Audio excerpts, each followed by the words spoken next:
नमस्कार दोस्तों, स्वागत करता हूं आप सभी का आपके अपने YouTube channel GS with Manoj Chaudhary में।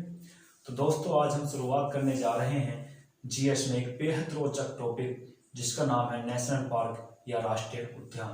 ठीक है, तो राष्ट्रीय उद्यान को आज हम एक नए तरीके से पढ़ेंगे, एक नए रोचक तरीके से पढ़ने के लिए जा रहे हैं जो देखते ही देखते हमको सैकड़ों क्वेश्चन याद होने वाले हैं। तो आइए जुड़ जाइए मेरे साथ, एक नए तरीके से रोचक तरीके से पढ़ते हैं हम राष्ट्रीय उद्यानों को। ठीक है, मैं केवल राष्ट्रीय उद्यान लिखा हूँ, ऊपर कुछ ज्यादा विशेष लिखा नहीं हूँ, उनके नाम लिख दिया हूँ। आप लोग समझ जाइएगा। अब हम याद करते हैं, वो एक याद करने का तरीका कुछ हटके होगा। जैसे जैसे मैं चीजों को बताता हूँ केवल वैसे वैसे माइंड से सोचते जाना है और देखते ही देखते देखना आपके 90% से ज्यादा क्वेश्चन यहीं पे आपके खुद पे खुद याद होते चले जाएंगे। ठीक है, शुरुआत करते हैं। आइए हम लोग शुरुआत करते हैं। सबसे पहले लिखा है दुधवा राष्ट्रीय उद्यान कहाँ पर स्थित है। तो सबसे पहले मैं आपको बता दूं, पूरे भारत का अगर हम विश्लेषण करें तो सबसे अधिक दूध का उत्पादन करने वाला एकमात्र राज्य है उत्तर प्रदेश, जहाँ के हम निवासी हैं। तो उत्तर प्रदेश एकमात्र राज्य है कि जो सबसे ज्यादा दूध का उत्पादन होता है उत्तर प्रदेश में। कहाँ होता है? उत्तर प्रदेश, जिसको हम यूपी बोल सकते हैं। ठीक है, उत्तर प्रदेश में। और आपको पता है जहाँ पे दूध ज्यादा होगा तो खीर भी वहीं पर बनेगी। अगर दूध ज्यादा होगा तो खीर भी दूध से बनेगी और वहीं पे बनेगी, यानी कि खीर से याद आ जाएगा लखीमपुर खीरी। क्या याद आ जाएगा? लखीमपुर खीरी। तो दुधवा राष्ट्रीय उद्यान कहाँ है? लखीमपुर खीरी में है, उत्तर प्रदेश में है। एकमात्र राष्ट्रीय पार्क जो हमारा उत्तर प्रदेश में है। और जनरली क्वेश्चन मैं आपको बताने के लिए जा रहा हूं कि सबसे ज्यादा राष्ट्रीय उद्यान है वो हमारे मध्य प्रदेश में और अंडमान निकोबार द्वीप समूह में है। ठीक है, तो आइए आगे शुरुआत करते हैं, आगे देखते हैं हम लोग। और मैं कहूँ हजारीबाग राष्ट्रीय उद्यान कहाँ है। दोस्तों, इतना ध्यान रखना कि जब भी मैंने जीके की शॉर्ट ट्रिक आपको बतानी स्टार्ट की है, जीएस आपको पढ़ाना स्टार्ट किया है, जैसे मैं लोक नृत्य आपको पढ़ाया हूँ या 1857 क्रांति के विषय में थोड़ा बहुत बताया हूँ, तो जो भी चीजें मैं आपको बताया हूँ वो चीजें ये नहीं कि एक ही चीज याद कराएंगी या एक ही जगह कामयाब होंगी। उनकी हमको आवश्यकता जगह जगह पर पड़ेगी और वो जगह जगह पे काम आएंगे। और ट्रिक वही है जो जगह जगह पे काम आए। अगर एक जगह पे काम आए तो वो ट्रिक नहीं है। ट्रिक वो है जो जगह जगह पे काम आती रहे। ठीक है, तो बात करते हैं। मैं कहूँ हजारीबाग राष्ट्रीय उद्यान, आप बताइए इसमें आया है बाघ। क्या आया है? बाघ। और आपको पता है यदि कहीं पे बाघ है तो आसपास झाड़ियां हो सकती है, नहीं हो सकती? तो झाड़ियों से याद आ जाएगा झारखंड। क्या याद आ जाएगा? झारखंड। अगर बाघ है तो झाड़ी भी आसपास हो सकती है, झाड़ी से याद आ जाएगा झारखंड। तो हजारीबाग राष्ट्रीय उद्यान कहाँ है? झारखंड में है। क्लियर है? हंसते जाइए और याद करते जाइए। ठीक है, आगे बढ़ते हैं हम लोग। अभी मैं बात करता हूँ नामदफा। नामदफा देखो, फिर सोचो वही चीज, फिर सोचना है वही। नामदफा, आप बताइए नाम आया इसमें। क्या है? नाम। और नाम आया है तो भारत के जितने भी 28 राज्य हैं, एकमात्र राज्य है जिसका अपना नाम है मनुष्य के नाम पर, वो है अरुणाचल प्रदेश। नाम से क्या याद आ जाएगा? अरुणाचल प्रदेश। क्या याद आ जाएगा? अरुणाचल प्रदेश। ये ध्यान रखना, अरुणाचल प्रदेश, अरुणाचल प्रदेश, अरुणाचल प्रदेश। ठीक, अब एक ध्यान देना, नामदफा राष्ट्रीय उद्यान कहाँ स्थित है? अरुणाचल प्रदेश में है। और ये सबसे अधिक हाइट पे है, सबसे अधिक हाइट पर है। ठीक है, सबसे अधिक ऊंचाई पर स्थित राष्ट्रीय उद्यान है। ठीक, बात करते हैं हम आगे। आगे बात करता हूँ, मैं बात करता हूँ रणथंभौर की, बात करता हूँ सरिस्का की, नाम बात करता हूँ केवलादेव की। अब सोचिएगा, हल्का सा सोचना है और देखो कितनी आसानी से याद होते हैं। आपको पता है राजा के नाम से एक राज्य है जिसका नाम है राजस्थान। किसके नाम से है? राजा के से। और राजा होगा तो रण में लड़ने के लिए राजा ही जाता है। रण में लड़ने के लिए कौन जाता है? राजा। देखो मेरे साथ वीडियो पे बिल्कुल, वीडियो पे अटैच रहना है, बिल्कुल जुड़े रहना है, चीजों को समझना है। लिखने की तो आवश्यकता पड़ेगी नहीं, एकमात्र स्क्रीनशॉट मार दोगे ना तो आपको याद हो जाएगा। कुछ लिखना नहीं है, केवल देखना है, ध्यान से देख लीजिए, कॉपी पेंसिल हो या ना हो कोई प्रॉब्लम नहीं। ठीक, बात करते हैं। तो रणथंभौर, रण में लड़ने के लिए जाता है राजा। और जब राजा लड़ने के लिए जाता है तो उसके सर पर मंडराते हैं बादल, सर पर बादल मंडराते हैं खतरों के बादल। साया।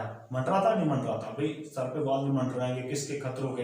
अगर वो लड़ने कहाँ जाएगा, रन में, और रन में लड़ने जाएगा तो देखना, जब वो कोई भी इंसान हो जब मुसीबत में फंसता है तो उसको नाम याद आता है देव का, भगवान का, और भगवान को तभी याद करता है तो केवल याद आएगा नाम किसका, भगवान का। और मुसीबत की घड़ी में, संकट की घड़ी में, जब सर पे संकट के बादल मंडराए हों तो केवल देव का नाम याद आता है, केवल देव का नाम याद आता है, केवल देव से याद आ जाएगा, केवल देव।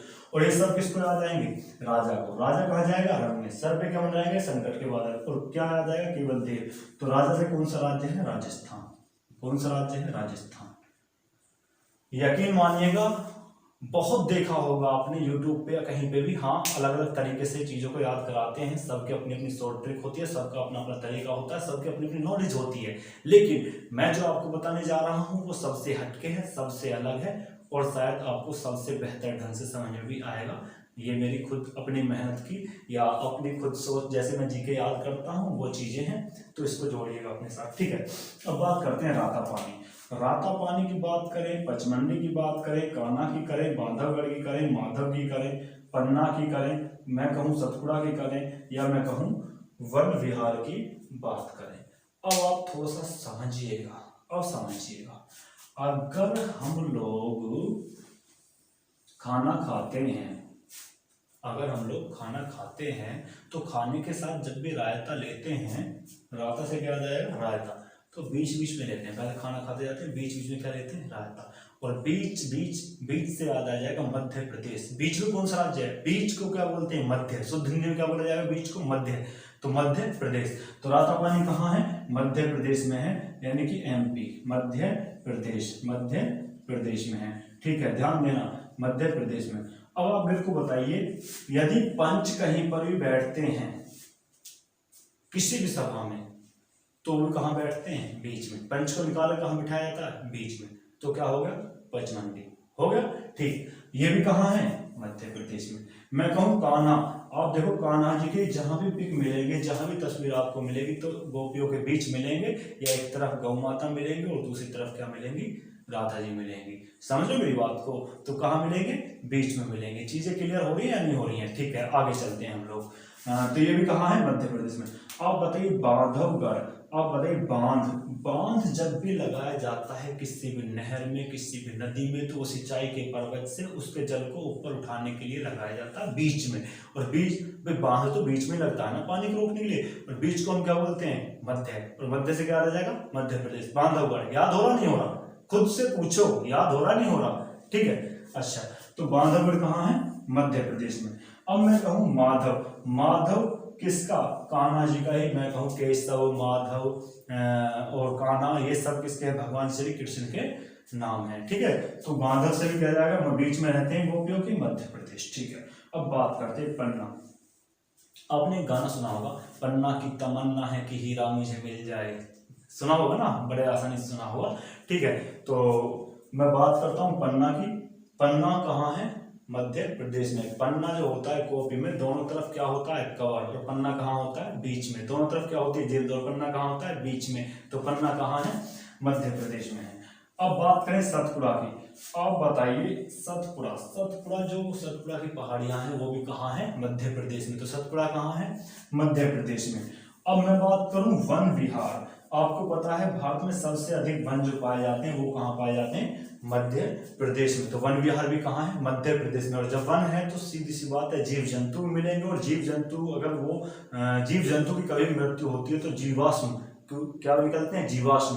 तो जीवाश्म के नाम से अगर आ जाए तो जीवाश्म राष्ट्रीय उद्यान कहाँ है, तो ये भी आपको लगा देना है मध्य प्रदेश में। आपको याद हो रहा है नहीं हो रहा, कुछ समझा पा रहा हूँ मैं आपको या नहीं, ठीक है। चलो आगे बढ़ते हैं, अब हम लोग आगे बात करते हैं।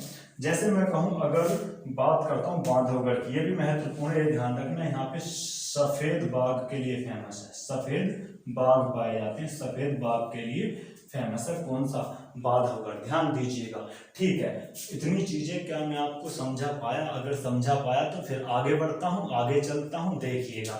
अब बात करता हूँ गिर राष्ट्रीय उद्यान की। किसकी बात करता हूँ? गिर राष्ट्रीय उद्यान की। और बात करता हूँ नल सरोवर राष्ट्रीय उद्यान की।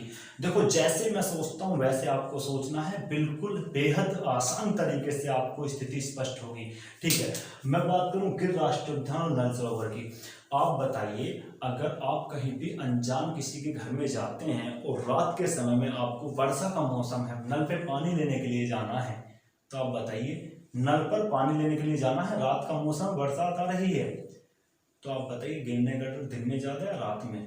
तो आप सब बोलोगे भैया रात में। कहाँ है? रात में। तो गिर राष्ट्रीय उद्यान कहाँ है? गुजरात में। नल गुजरात में। तो दोनों कहाँ है? गुजरात में। कहाँ है? गुजरात में। क्लियर हुआ या नहीं हुआ? दोनों कहाँ है? गुजरात में। और ये ध्यान रखना, गिर राष्ट्रीय उद्यान जो है यहाँ पे एशियाई शेर पाए जाते हैं, एशियाई शेर के लिए बेहद फेमस है। और नल सरोवर जो है जंगली गधे के लिए फेमस है, जंगली गधे के लिए फेमस है। और एक बेहद महत्वपूर्ण क्वेश्चन है जो हमें दिल्ली पुलिस में भी आया था 2012 की परीक्षा में था शायद, कि घोरखुर कहाँ पे पाया जाता है? जो कच्छ का रण पड़ता है ना गुजरात में, वहां पे घोरखुर पाया जाता है। और घोरखुर जो होता है वो जंगली गधे का ही होता है। ठीक है, चलो ठीक है, आगे बात करते हैं। अब मैं बात करता हूँ किसकी? हेमिसाई, किश्तवाड़ और दार्जिलिंग, ये तीनों ले लेता हूँ। हेमिसाई, दार्जिलिंग और किश्तवाड़। सबसे पहले तो बताओ हेमिसाई। हाई मतलब ऊंचा, हाई मतलब ऊंचा। अगर ऊंचा है तो ऊंचे की बात करूं तो भारत का नक्शा देखना, कभी भी सबसे ऊंचा कौन है? तो आप आंख मीच कर कहेंगे भैया कौन है? जम्मू कश्मीर। कौन है? जम्मू कश्मीर। तो हाई मतलब ऊंचा, ऊंचा कौन है? जम्मू कश्मीर। जम्मू कश्मीर को हम लोग बोलते थे J&K। क्या बोलते थे? J&K। बोलते हैं J&K। अब आपको पता किश्तवाड़। अब हाई का मतलब ऊंचा या महंगा। हाई का मतलब क्या है? ऊंचा या महंगा। अगर कोई भी चीज महंगी हो तो वो हमें किस पे लेनी पड़ती है? किस्तों पे। किस्त पे तभी तो लेते हैं जब महंगी होती है, लेते नहीं लेते? तो किस्त से हाई महंगी चीज है। ठीक है, और हाई सबसे ऊंचा राज्य कौन सा है? जम्मू कश्मीर। ठीक है, अब बात करता हूँ दार्जिलिंग। तो आप बताइए गम, यानी कि आप कश्मीर की घटनाओं को सुन सुन के हमेशा गमगीन होते रहते हैं। सबसे ज्यादा जो दुखद घटनाएं आपको पता है, सीज फायर का जो बार बार उल्लंघन होता रहता है, वो कहाँ होता है? जम्मू कश्मीर में। क्या दोस्तों मैं आपको समझा पा रहा हूँ? ठीक है, अब ऐसे जुड़ना है चीजों को, ऐसे इसी तरीके से, मतलब इसी लहजे से याद करना है। ठीक है, आगे चलते हैं। तो हेमिसाई, यानी कि हेमिसाई जो है ये मैं कहूं तो सबसे बड़ा राष्ट्रीय उद्यान है। हेमिसाई कैसा है? सबसे बड़ा। अगर तुमसे पूछे कोई बताइए सबसे बड़ा राष्ट्रीय उद्यान कौन सा है, तो हेमिसाई है। क्लियर है? अच्छा, दार्जिलिंग जो है, दार्जिलिंग एक हैगल नाम का पाया जाता है। हैगल नाम का जानवर पाया जाता है, बड़ा इंपोर्टेंट है, पीछे पूछा गया था परीक्षा में, शायद 2013 में था यूपीपीसीएस में। हैगल नामक जो जानवर है कहाँ पाया जाता है? कश्मीर में। और कौन सा राष्ट्रीय उद्यान है? तो दार्जिलिंग। क्लियर है? ठीक है, अब बात करते हैं काजीरंगा, नामेरी और मानस। काजीरंगा, नामेरी और मानस। क्लियर है? ठीक है, अब आप बताइए, अगर एक नाम लिखा हुआ काजीरंगा, आप इस नाम को पढ़ेंगे काजीरंगा को, तो ये नाम सम है या कुछ असम है? तो आप कहेंगे काजीरंगा, काजीरंगा असम सा नाम है। कैसा नाम है? असम सा नाम है। अच्छा, और नामेरी नाम से चाय फेमस है आसाम की, क्योंकि मैंने आसाम में ड्यूटी दी है, मैं आसाम में रहा हूँ, तो आसाम के कल्चर की मुझे थोड़ी बहुत नॉलेज है। तो असम में नामेरी नाम की चाय कहाँ की फेमस है? असम की फेमस है। ठीक है, और मानस। अब बताइए मानस, मनुष्य को अगर मानस बोलोगे थोड़ा अजीब सा लगेगा, यानी कि असम सा लगेगा। शुद्ध नाम क्या है? मनुष्य। मनुष्य को लेकर मानस बोलो थोड़ा क्या लगेगा? अजीब लगेगा, अटपटा लगेगा, यानी कि असम लगेगा। और काजीरंगा भी कैसा लगेगा? असम लगेगा। और मैं आपको बोलूं नामेरी चाय कहाँ मिलती है? असम में मिलती है। तो ये तीनों कहाँ है? असम में है। कहाँ है? असम में है। और ये ध्यान रखना, काजीरंगा जो आपका है, काजीरंगा जो फेमस है वो एक सींग के गैंडे के लिए फेमस है। किसके लिए? एक सींग का गैंडा। एक सींग के गैंडे के लिए फेमस कौन है? वो है आपका काजीरंगा। और मैं बात करूं मानस, मानस जो है वो जंगली भैंसे के लिए फेमस है। किसके लिए? जंगली भैंसे के लिए फेमस है। कौन सा? मानस। क्लियर हो रहा है? अब आ गया है डिब्रू।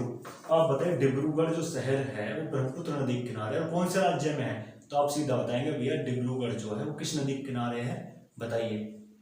ब्रह्मपुत्र नदी का। और ब्रह्मपुत्र नदी कहाँ बहती है? आसाम में। क्लियर हुआ या नहीं हुआ? बिल्कुल हो गया होगा, स्पष्ट हो गया होगा। ठीक है, बात समझ आ गई आपको? ठीक है, तो अब आगे चलते हैं, हम बात करते हैं आगे बात करते हैं किसकी, कैमूर की, भीमबंध और वाल्मीकि की। अब आप थोड़ा सोचिए, भीम जो थे एक राजकुमार थे, भीम जो थे राजकुमार थे। महाभारत आप सब देखोगे, वो सब लोग क्या पहनते थे, हार। क्या पहनते थे, हार। और आपको पता है वाल्मीकि भी क्या पहनते हैं, हार टाइप के क्या पहनते हैं, कुछ जो होते ना बीज वगैरह की माला, यानी कि हार टाइप के पहनते हैं। कौन पहनते हैं, वाल्मीकि। ठीक है। और कहाँ पे, और जो वाल्मीकि होते हैं वो कहाँ बैठ जाते हैं, कैमूर की पहाड़ियों पर। तो हार से याद आ जाएगा बिहार। क्या याद आ जाएगा, बिहार। यानी कि वाल्मीकि क्या पहनते हैं, हार। भीम भी क्या पहनते हैं, हार। और रहते कहाँ हैं, कैमूर की पहाड़ियों पर। क्लियर हो रहा है, नहीं हो रहा। तो हार से याद आ जाएगा बिहार। अब थोड़ा देखिएगा, अब है उत्तरी बटल, मध्य बटल, साउथ बटल और सैडल पीक। तो आपको बताना चाहूंगा, उत्तरी, मध्य या साउथ, बटल द्वीप सभी में जुड़ा हुआ है। केवल क्या बदलना है, उत्तरी, मध्य और साउथ। क्लियर। ये तीनों के तीनों कहाँ हैं, अंडमान निकोबार द्वीप समूह में है। और ये साउथ बटल द्वीप जो है भारत का सबसे छोटा राष्ट्रीय उद्यान है, सबसे छोटा राष्ट्रीय उद्यान। ठीक है, सबसे छोटा राष्ट्रीय उद्यान कौन सा है, साउथ बटल द्वीप। तो ये तीनों कहाँ हैं, ये तीनों हैं अंडमान निकोबार द्वीप समूह में। और जो सैडल पीक चोटी है, ये भी सैडल पीक जो चोटी है वो पड़ती है कहाँ, अंडमान निकोबार द्वीप समूह में। और सैडल पीक के नाम से राष्ट्रीय उद्यान कहाँ बनाया गया है, ये बनाया गया है आपका अंडमान निकोबार द्वीप समूह में। और वेरी मोस्ट इंपोर्टेंट ये भी ध्यान रखना, सेलुलर जेल जो पड़ती है, सेलुलर जेल भी कहाँ पड़ती है, अंडमान निकोबार द्वीप समूह में। देखो दोस्तों, अभी बहुत सारी चीज जुड़ी हुई है। सेकंड पार्ट लेके आऊंगा तो उसमें जो बची हुई खामियां हैं या जो बची हुई चीजें हैं उनको दूर करने की कोशिश करूंगा। अब जैसे मैं आपको पूछता हूँ नामदफा, तो नाम किस राज्य में आता है, अरुणाचल प्रदेश। नामदफा कहाँ है राष्ट्रीय उद्यान, तो आप कहेंगे अरुणाचल प्रदेश में। ठीक है। अगर मैं आपसे कहूँ कि भाई बताइए गिर राष्ट्रीय उद्यान कहाँ है या नल सरोवर कहाँ है, तो नल से पानी लेने गए, गिरने का दिन में ज्यादा या रात में, बरसात का मौसम, तो आप कहेंगे भैया रात में। तो गिर और नल सरोवर दोनों कहाँ है, गुजरात में। क्लियर है। अगर मैं आपसे कहूँ हजारीबाग कहाँ है, तो बाग जहाँ होगा वहीं आसपास झाड़ियां होंगी, तो कहाँ होगा, झारखंड में। कहाँ हो, चीजें क्लियर हो रही है, नहीं हो रही। राता पानी, राता बीच बीच में पीते हैं, राता पानी कहाँ है, मध्य प्रदेश में। राता पानी कहाँ है, मध्य प्रदेश। पंच बीच से निकलते हैं, पंचमंडी कहाँ है, मध्य प्रदेश में। अगर मैं आप लोगों से कहूँ सतपुड़ा कहाँ है, तो सतपुड़ा की पहाड़ी कहाँ है, मध्य प्रदेश में। कहाँ है, मध्य प्रदेश में। चीजें क्लियर हो रही है, नहीं हो रही है। ठीक है। अगर मैं आप लोगों से कहूँ बताइए दुधवा कहाँ है, तो दूध सबसे ज्यादा कहाँ होता है, उत्तर प्रदेश में। कहाँ होता है, उत्तर प्रदेश में। दूध में क्या बनते हैं, खीर। तो खीर से क्या आ जाएगा, लखीमपुर खीरी। तो कैसा लगा आपको दोस्तों, बताइएगा। इसी तरीके से हजारों क्वेश्चन हम लोगों को याद करने हैं। और हो सकता है इस वीडियो के बाद 1 या 2 दिन का गैप हो जाए, लेकिन उसके बाद फिर गैप होने वाला नहीं है। थोड़ा सा मेरा कुछ ऐसा ही काम है, तो हो सकता है 1 या 2 दिन का गैप हो जाए, लेकिन मैं हमेशा जुड़ा रहूंगा और इस तरीके से आपको महत्वपूर्ण जानकारी देता रहूंगा। धन्यवाद दोस्तों। आपको कैसा लगा कमेंट बॉक्स में जरूर बताइएगा। और यदि आपका कोई क्वेश्चन है तो आप कमेंट करके मुझसे पूछ सकते हैं। धन्यवाद।